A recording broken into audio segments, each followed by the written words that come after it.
ಇನ್ನು ಹೊಳೆನರಸೀಪುರದಲ್ಲಿನ ಎಫ್ಐಆರ್ನಿಂದ ಕೂಡ ಸಂಕಷ್ಟ ಎದುರಾಗುವ ಎಲ್ಲ ಸಾಧ್ಯತೆ ಇದೆ.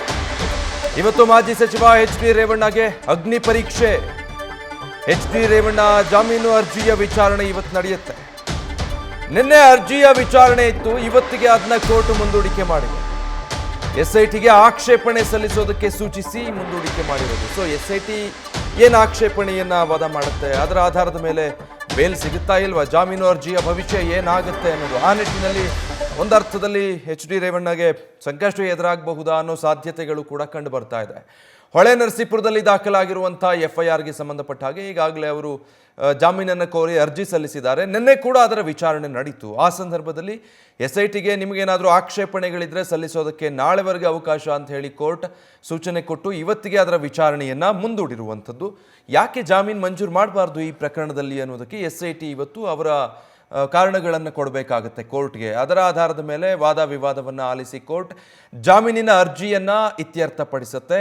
ಈ ಕಾರಣಗಳಿಂದಾಗಿ ಅಂದರೆ ಎಸ್ಐಟಿಯ ವಾದ ಏನಾಗಿರುತ್ತೆ, ಅವರ ಆಕ್ಷೇಪಣೆಯಲ್ಲಿ ಯಾವೆಲ್ಲ ಅಂಶಗಳನ್ನು ಉಲ್ಲೇಖ ಮಾಡಲಾಗುತ್ತೆ, ಅದು ಕೂಡ ಬಹಳ ಮುಖ್ಯ ಆಗುತ್ತೆ ಇಲ್ಲಿ ಜಾಮೀನು ಮಂಜೂರು ಆಗುತ್ತಾ ಇಲ್ವಾ ಅನ್ನೋದಕ್ಕೆ. ಸೊ ಈ ಪ್ರಕರಣದಲ್ಲಿ ಇವರ ಭವಿಷ್ಯ ಇವತ್ತು ಏನಾಗುತ್ತೆ ಅನ್ನೋದು ಕುತೂಹಲಕ್ಕೆ ಕಾರಣ ಆಗ್ತಾ ಇದೆ. ಇಷ್ಟೊತ್ತು ನಾವು ನೋಡಿದ್ದು KR ನಗರದಲ್ಲಿ ದಾಖಲಾಗಿರುವಂಥ ಎಫ್ಐಆರ್. ಬಟ್ ಅದಕ್ಕೂ ಮುಂಚೆ ಹೊಳೆನರಸೀಪುರದಲ್ಲಿ ದಾಖಲಾಗಿರೋ ಎಫ್ಐಆರ್ಗೆ ಸಂಬಂಧಪಟ್ಟ ಹಾಗೆ ಇವತ್ತಿನ ಈ ಜಾಮೀನು ಅರ್ಜಿ ವಿಚಾರಣೆ ಡೀಟೇಲ್ಸ್ ಕೊಡ್ತಾರೆ ನಮ್ಮ ಪ್ರತಿನಿಧಿ. ಇವತ್ತು ಹೊಳೆನರಸೀಪುರದ ಎಫ್ಐಆರ್ಗೆ ಸಂಬಂಧಪಟ್ಟ ಹಾಗೆ ಏನು ಜಾಮೀನಿನ ಅರ್ಜಿ ವಿಚಾರಣೆ ಇದೆ, ಏನಾಗಬಹುದು ಅನ್ಸುತ್ತೆ ವಿಜಯ್? ಖಂಡಿತವಾಗಿ ಈ ಒಂದು ಪ್ರಕರಣಕ್ಕೆ ಸಂಬಂಧಪಟ್ಟಂತೆ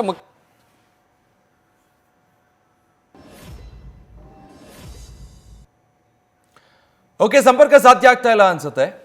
ಹೊಳೆನರಸೀಪುರದಲ್ಲಿ ದಾಖಲಾದ ಪ್ರಕರಣ ಇದು. ಈಗಾಗಲೇ ಅದರಲ್ಲಿ ಎಫ್ಐಆರ್ ಆಗಿದೆ. ಅಲ್ಲಿವರೆಗೂ ಕೂಡ ಆಲ್ಮೋಸ್ಟ್ ಈಗ ಜಾಮೀನು ಪಡೆಯೋದಕ್ಕೆ ಅಥವಾ ನಿರೀಕ್ಷಣಾ ಜಾಮೀನಿಗೆ ಪ್ರಯತ್ನಗಳಾಗಿರಲಿಲ್ಲ ರೇವಣ್ಣ ಮತ್ತು ಪ್ರಜ್ವಲ್ ರೇವಣ್ಣ ಅವರ ಕಡೆಯಿಂದ. ಬಟ್ ಈ ಪ್ರಕರಣದಲ್ಲಿ ಅದರ ಅನಿವಾರ್ಯತೆ ಇದೆ ಅನ್ನೋದು ಅರ್ಥ ಆದಮೇಲೆ ಜಾಮೀನಿಗೆ ಪ್ರಯತ್ನ ಪಟ್ಟಿದ್ದಾರೆ. ಆದರೆ ಕೋರ್ಟ್ ನಿನ್ನೆ ಅದರ ವಿಚಾರಣೆ ನಡೆಸಿದೆ. ಅದಾದ ಮೇಲೆ ಇವತ್ತಿಗೆ ವಿಚಾರಣೆಯನ್ನು ಮುಂದೂಡಿರುವಂಥದ್ದು. ಎಚ್.ಡಿ. ರೇವಣ್ಣ ಮತ್ತು ಪ್ರಜ್ವಲ್ ರೇವಣ್ಣ ವಿರುದ್ಧ ದಾಖಲಾಗಿದ್ದ ಪ್ರಕರಣಕ್ಕೆ ಸಂಬಂಧಪಟ್ಟ ಹಾಗೆ ಹೊಳೆನರಸೀಪುರ ಠಾಣೆಯಲ್ಲಿ ರೇವಣ್ಣ ವಿರುದ್ಧ ಎಫ್ಐಆರ್ ದಾಖಲಾಗಿತ್ತು. ಸೊ ಈ ಪ್ರಕರಣಕ್ಕೆ ಸಂಬಂಧಪಟ್ಟ ಹಾಗೆ ಬೇಲಬಲ್ ಪ್ರಕರಣ ಆಗಿರೋದು ಹೌದು ಇದು. ಈ ಪ್ರಕರಣದಲ್ಲಿ ಜಾಮೀನಿಗಾಗಿ ರೇವಣ್ಣ ಅರ್ಜಿ ಸಲ್ಲಿಸಿದ್ದಾರೆ. ಇದರಲ್ಲಿ ಅದಕ್ಕೆ ಅವಕಾಶ ಇದೆ, ಬಟ್ ಅದಕ್ಕೆ ಆಕ್ಷೇಪಣೆ ಸಲ್ಲಿಸೋದಕ್ಕೆ ಎಸ್ಐಟಿಗೂ ಅವಕಾಶ ಇದೆ. ನಿನ್ನೆ ಎಚ್.ಡಿ. ರೇವಣ್ಣ ನಿರೀಕ್ಷಣಾ ಜಾಮೀನು ಅರ್ಜಿಯನ್ನು ಕೋರ್ಟ್ ವಿಚಾರಣೆಗೆ ಕೈಗೆತ್ತಿಕೊಂಡಿದೆ. ಆಂಟಿಸಿಪೇಟರಿ ಬೇಲ್ಗೆ ಈಗಾಗಲೇ ಅರ್ಜಿ ಹಾಕ್ಕೊಂಡಿದ್ರು. ಅದರ ಅರ್ಜಿಯನ್ನು ನಿನ್ನೆ ಕೋರ್ಟ್ ವಿಚಾರಣೆ ನಡೆಸಿದೆ. ಅದಾದ ಮೇಲೆ ಇವತ್ತಿಗೆ ಮುಂದೂಡಿಕೆ ಮಾಡಿರೋದು. ಹೊಳೆನರಸೀಪುರದ JMFC ಕೋರ್ಟ್ನಲ್ಲಿ ಇದರ ವಿಚಾರಣೆ ನಿನ್ನೆ ನಡೆದಿದೆ. ಇವತ್ತು ಕೂಡ ಅದು ಮುಂದುವರಿಯುತ್ತೆ. ಈ ಬೆನ್ನಲ್ಲೇ ಕೇಸ್ಗೆ 376 ಸೇರಿಸೋದಕ್ಕೆ ಎಸ್ಐಟಿ ತಂಡ ಮನವಿ ಮಾಡಿದೆ. ಈ ಪ್ರಕರಣಕ್ಕೆ 376 ಸೇರಿಸಿದ್ರೆ ಈ ಪ್ರಕರಣ ಆಗ ನಾನ್ ಬೇಲಬಲ್ ಆಗುತ್ತೆ.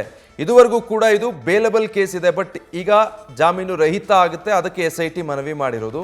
ನಿನ್ನೆ ಎಸ್ಐಟಿಗೆ ಆಕ್ಷೇಪಣೆ ಅರ್ಜಿ ಸಲ್ಲಿಸೋದಕ್ಕೆ ಕೋರ್ಟ್ ಸೂಚನೆ ಕೊಟ್ಟಿತ್ತು. ಇವತ್ತು ಅದರ ನ್ಯೂಸ್ ಫಸ್ಟ್ ನಿರ್ಭೀತಿಯಿಂದ ನಿಮ್ಮ ಪರವಾಗಿ.